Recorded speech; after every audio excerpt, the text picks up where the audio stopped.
Welcome to the Deep Dive. Today we're going deep on Barry Bonds, Ooh. a name synonymous with home runs, Yes. but whose story goes way beyond just hitting dingers. Absolutely. We've got his Wikipedia article as our guide, Okay. and I'm really curious to see what fascinating nuggets we can unearth about his life and career. Yes. While many people know him as the home run king, his story is full of complexities, triumphs, and controversies Right. that paint a much more intricate picture. Okay, so let's start with his early life and his path to baseball superstardom. Sure. Barry Bonds was practically born into baseball royalty, right? Absolutely. His father was Bobby Bonds, a three-time All-Star, Oh. and one of the first players to reach the 30-30 club, meaning he hit 30 home runs and stole 30 bases in a single season. Right. And let's not forget his godfather, the legendary Willie Mays. Oh, my goodness. You could say baseball was in his DNA? It's almost as if he was destined for greatness from the get-go. Yeah. But even with that incredible lineage, his talent was undeniable, wasn't it? Oh, without a doubt. Yeah. He was an All-American in high school, Okay. got drafted by the Giants right out of high school, Wow. and then went on to excel at both baseball and football at Arizona State University. Wow. This guy was a true multi-talented athlete. Wait, drafted by the Giants right out of high school. Yeah. That's interesting. I guess he could have started his career right there in San Francisco. He could have, Wow. but he actually turned down their offer because he felt it was too low. Interesting. He decided to go to college to prove his worth and increase his value. Yeah. Some might call it stubbornness, Right. but you could also see it as shrewd negotiation, even at that young age. Right. Yeah. It sounds like that strong personality was already present early on. Yes, And from what I've read, it seems like it followed him throughout his career. it did. Didn't he have a somewhat difficult relationship with his college teammates? Yes, and that reputation for being difficult is something that comes up a lot in his story. Right. Even his college coach described him as rude, inconsiderate, and self-centered. Wow. Although, to be fair, Yeah. the coach also acknowledged his undeniable talent. Right. It seems Bonds always walked a fine line between confidence and arrogance. It's true. This confrontational attitude, Yeah. while arguably fueling his on-field dominance, also alienated him from fans and the media, Right. contributing to the mixed legacy we see today. That's a great point. Right. His personality was as much a part of his story as his home runs. Exactly. So even though he was drafted by the Giants, he ended up making his MLB debut with the Pittsburgh Pirates in 1986. He did. Tell me, how did that go? His debut season was spectacular. Yeah. He led all National League, or NL, Right. rookies in home runs, RBIs, stolen bases, Wow. and walks. Good Lord. A remarkable achievement for any rookie, let alone one carrying such a heavy legacy on his shoulders. That's incredible. But didn't he only place 6th in the Rookie of the Year voting that year? He did. I remember reading something about a most despised Pirate award. Yes. How does that even happen with those kinds of stats? It's certainly an interesting detail. Yeah. It seems his personality may have already been rubbing some people the wrong way, Yeah. affecting how they perceived his performance on the field. It's a shame because that Pirates team was really starting to find its groove, right? They were. He and Andy Van Slyke formed quite the dynamic duo in the outfield. They were a force to be reckoned with. Their contributions helped propel the Pirates to their first postseason appearance since 1979. Wow. And just 3 years later, Bonds won his first Most Valuable Player, or MVP, award in 1990, solidifying his place as one of the league's top players. Okay, so we've got Bonds establishing himself as a bona fide superstar in Pittsburgh. Right. Where does the story go from here? Well, in 1993, he made a move that would change the course of baseball history. Okay. He signed a record-breaking contract with the San Francisco Giants, Right. returning to his hometown team, the same team where his father and godfather had played. Wow. It was a homecoming of epic proportions. And I think there's a really touching story about his jersey number during that time, right? He originally wanted to wear number 24 to honor his godfather, Willie Mays. Okay. But Mays suggested he choose number 25 to honor his father, Bobby. Oh, wow. It was a gesture that revealed a softer side to Bonds, Yeah. a side often overshadowed by his tough exterior. So Bonds is back in San Francisco wearing his father's number, ready to make his mark. He was. And boy, did he ever make his mark. He did. During his time with the Giants, he won an astounding 7 NL MVP awards. Yeah. The most in MLB history. Yeah. Including 4 consecutive MVPs from 2001 to 2004. Unbelievable. And that's not even mentioning the home runs. Yeah. He became the only player in the 500-500 club, Right. meaning he hit over 500 home runs and stole over 500 bases in his career. Speed and power. A feat of power and speed achieved by no other player. It's crazy. And then, of course, there's the record-breaking 73 home runs in 2001. Yeah. Oh, yeah. Breaking Mark McGwire's single-season record. Yeah. And in 2007, he surpassed Hank Aaron's all-time career home run record with a total of 756. Wow. These are achievements that may never be replicated. Nope. You know, I remember watching that 714th home run. Yeah. It landed right on a concession stand platform, Oh, wow. and some lucky fan in line just snagged it. That's awesome. This is such a powerful moment, and it perfectly captures the unpredictable, almost mythical nature of Bonds' power. It does. And the night he broke Aaron's record, Oh, yeah. it was truly a moment for the history books. For sure. A 10-minute celebration. Wow. A video message from Aaron himself congratulating Bonds and hoping his achievement would inspire others. It felt like the pinnacle of a career filled with dedication, hard work, and a relentless pursuit of excellence. Amazing. But of course, we can't talk about Barry Bonds without addressing the elephant in the room. Yeah. The Balcio steroid scandal. Right. While the world celebrated this incredible... A storm was brewing on the horizon. Yeah. The Balcio scandal would soon cast a long shadow over Bonds' career. Absolutely. And it's a complex story that we need to explore carefully because it raises some really important questions about the era, the sport, and Bonds' place within it all. Okay. The Balcio scandal really changed the landscape of baseball. It wasn't just about Barry Bonds. It was about an entire era grappling with the issue of performance-enhancing drugs.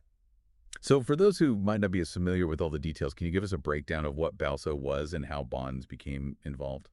Balco, short for the Bay Area Laboratory Cooperative, was a lab in California that supplied athletes with performance-enhancing drugs. Okay. Think of it like a shady pharmacy that provided athletes with an unfair advantage over their competitors. Right. And Bonds' trainer at the time, Greg Anderson, was indicted for supplying these steroids to athletes, including Bonds. And Bonds himself was called to testify before a grand jury, right? Yes, and his testimony became a pivotal point in the entire scandal. Bonds admitted to using a clear substance and a cream provided by his trainer, but claimed he didn't know they were steroids. He said he believed they were flaxseed oil and a balm for arthritis. Right. Now, whether or not you believe his claims is a matter of personal opinion, but it certainly raised a lot of skepticism. I understand that perspective, but some argue that Bonds was simply a product of his era, a time when steroid use was rampant in baseball. What are your thoughts on that? It's true that the late 1990s and early 2000s were a time when steroid use in baseball was largely ignored or even condoned. Many players were using these substances to gain an edge. Right. And it was only after the Balcio scandal broke that Major League Baseball really started to crack down on performance-enhancing drugs. So Bonds' claims of ignorance, while perhaps difficult to believe for some, do have to be considered within the context of the era he was playing in. Exactly. It's a complex issue with no easy answers, but regardless of his intent. His testimony led to an indictment on charges of perjury and obstruction of justice. The government believed he was lying under oath, and this really tarnished his reputation, casting a shadow over all his achievements. And this wasn't a quick resolution either. The legal proceedings dragged on for years with appeals, mistrials, and all sorts of media frenzy surrounding it. It was a real circus. It was, and while the perjury charges were eventually dropped, he was convicted of obstruction of justice in 2011. But even that conviction was later overturned on appeal. Wow. So legally speaking, he was cleared of any wrongdoing. But the court of public opinion is often much harsher, isn't it? Absolutely. And in Bonds' case, the public perception of him was greatly influenced by two books published in 2006, Game of Shadows and Love Me, Hate Me. These books delved into the allegations against Bonds, painting a rather negative picture of him, and they really fueled public sentiment against him. Game of Shadows in particular was quite detailed in its account of Bonds' alleged steroid use. It was, and it really turned up the heat on the whole controversy. Solidifying a negative image of Bonds in the minds of many fans. And then there was that short-lived reality TV show, Bonds on Bonds. I remember that being a bit of a train wreck. Yes, it seemed like a fascinating concept, a peek behind the curtain of this incredibly complex figure. Yeah. But it was quickly canceled due to issues with Bonds wanting to control the narrative. Right. Which, given the circumstances, didn't really help his image. It seems like every attempt to clarify his side of the story just backfired, further entrenching the negative perception. Unfortunately, that's how it played out, and the impact of the bail chew scandal went far beyond just Barry Bonds. Right. If we connect this to the bigger picture, it forced Major League Baseball to confront the issue of performance-enhancing drugs head-on.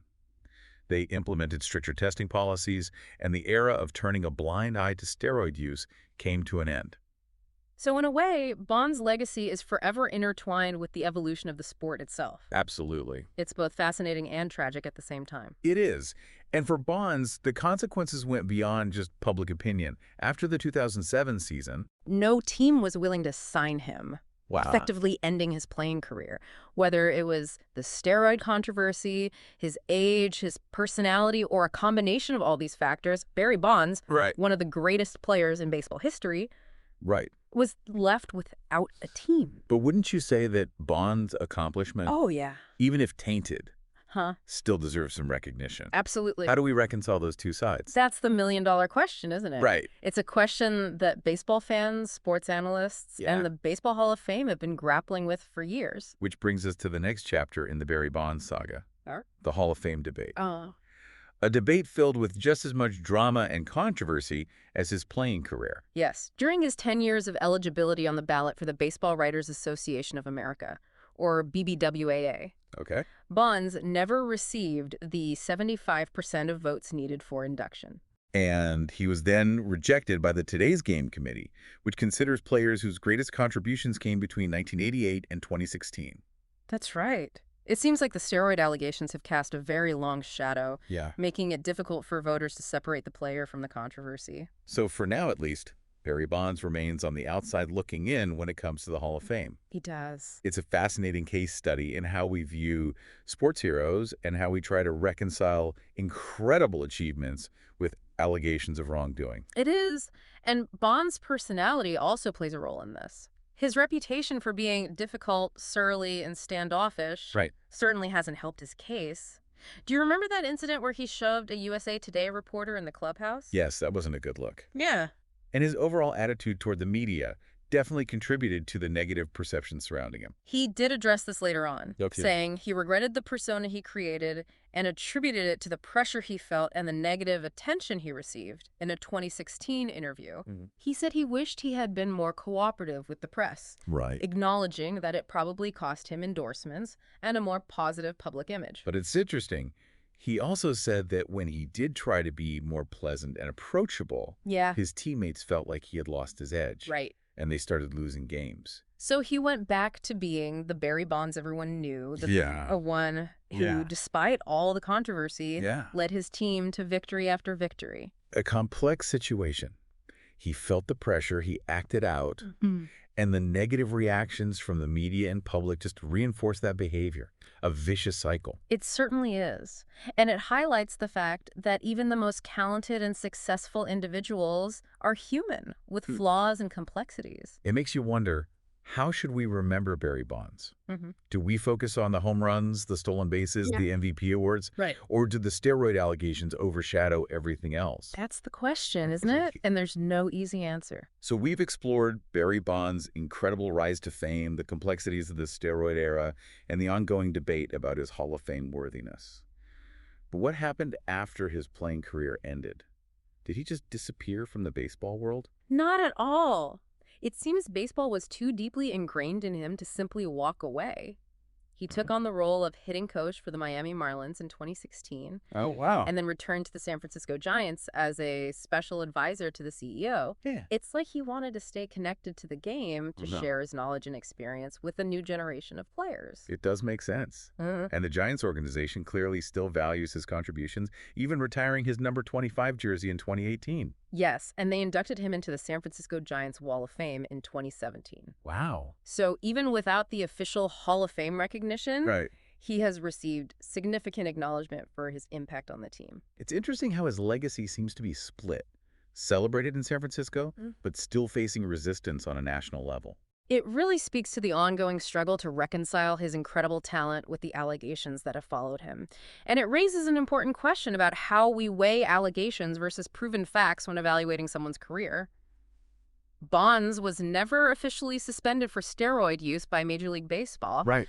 and his obstruction of justice conviction was overturned. Right. So where do we draw the line? How much weight do we give to unproven accusations? It's a slippery slope, and opinions on this issue are deeply divided. Yeah. Some believe his stats alone should guarantee him a spot in the Hall of Fame, Yeah. while others feel that any suspicion of wrongdoing disqualifies him entirely. And for now, it seems the voters are leaning towards the latter. But it'll be fascinating to see how this debate evolves over time. Right. History has a way of shifting perspectives, Yeah. and what seems unforgivable in one era might be viewed differently later on. Maybe someday we'll reach a point where we can have a more nuanced conversation about Barry Bonds, Yeah. one that acknowledges both the remarkable athlete and the controversial figure. I think that's the goal, isn't it? To move beyond simplistic labels of hero or villain Yeah. and embrace the complexities of a human life Right. with all its triumphs and failings. Well said. So as we wrap up this deep dive into the life and career of Barry Bonds, I'm left with a feeling of awe at his accomplishments, but also a lingering sadness at how his story unfolded. He's a cautionary tale in many ways, a reminder that even the most exceptional talents can be overshadowed by poor choices and a reluctance to take responsibility for those choices. It's true, but maybe there's still a chance for redemption. Perhaps someday Bonds will fully acknowledge his past, find a way to make amends for the damage that was done, and finally find peace with his legacy. That would certainly be a powerful and fitting end to his story. It would. But for now, we're left with a legacy that is both brilliant and tarnished, inspiring and heartbreaking. And that, my friend, is Barry Bonds in a nutshell. Yeah. A complex figure who will forever be a part of baseball history, for better or worse. I think that perfectly sums it up. He was a force of nature on the field. Yeah. A player who captivated audiences and pushed the boundaries of what was possible in the sport. But he was also a flawed individual who made choices that ultimately tarnished his image and left a permanent mark on his legacy. And on that note, I want to thank you for joining us on this deep dive into the life and career of Barry Bonds. It's been a journey through remarkable achievements, Yeah. controversial moments, and enduring questions that continue to spark debate among baseball fans and beyond. It's been a pleasure exploring these complexities with you. And for all of you listening, Yes. I'll leave you with this final thought-provoking question. If we were to remove the steroid allegations from the equation, would Barry Bonds be considered the greatest baseball player of all time? That's a tough one. It's certainly a question worth pondering. Mm-hmm. I encourage everyone to explore the story, consider the different perspectives, and come to your own conclusions about this fascinating and complex figure. There are no easy answers when it comes to Barry Bonds. Right. But that's what makes his story so captivating. It challenges us to think critically about the nature of success, the impact of our choices, and the complexities of human nature. And sometimes those are the most valuable lessons we can take away from a deep dive like this. Well said. Until next time, keep diving deep and keep those minds engaged.